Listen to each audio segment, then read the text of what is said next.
കരയണ്ട. കർത്താവ് അവളെ കണ്ട് മനസ്സലിഞ്ഞു. നമ്മൾ ചെയ്യുന്ന പല പ്രവൃത്തികളെക്കായാലും ഏറ്റവും പ്രധാനപ്പെട്ട ഒന്നാണ് ദൈവത്തിന് നമ്മളോട് തോന്നേണ്ട മനസ്സലിവ്. ഒരു കുഷ്ഠരോഗി അവന്റെ മുമ്പിൽ മുട്ടുകുത്തി, കർത്താവേ, നിനക്ക് മനസ്സുണ്ടെങ്കിൽ എന്നെ ശുദ്ധമാക്കൂ.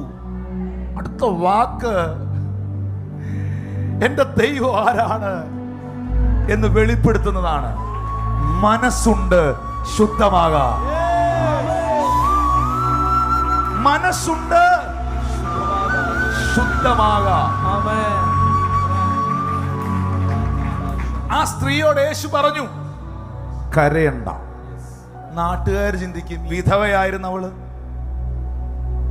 ഒറ്റ മോനെ ഉള്ളായിരുന്നു, മരിച്ചുപോയി, കരയേണ്ടെന്നു. കരച്ചില് വരില്ലേ? കരയേണ്ടെന്നു. അവൻ കരയേണ്ടെന്ന് പറഞ്ഞെങ്കിൽ അവന്റെ കയ്യിൽ അതിന്റെ പരിഹാരമുണ്ട്. യേശു നിന്നോട് കരയേണ്ടെന്ന് പറഞ്ഞെങ്കിൽ നീ എഴുതി വെച്ചോ, ആ വിഷയത്തിന്റെ സൊല്യൂഷനുമായിട്ടാണ് അവൻ വന്നിരിക്കുന്നത്.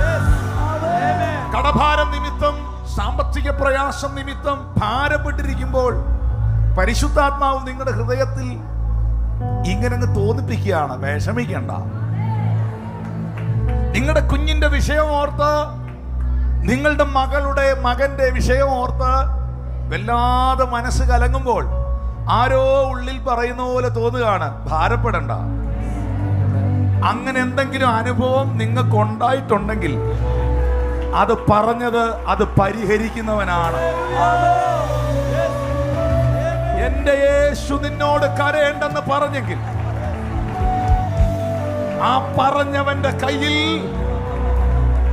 അതിനി മരിച്ചു മൺമറഞ്ഞ് ശവപ്പെട്ടിയിൽ വെച്ച് അടക്കാൻ വെച്ചിരിക്കുന്ന ശരീരമാണെങ്കിലും അതിനകത്തുത്തരവുണ്ട്.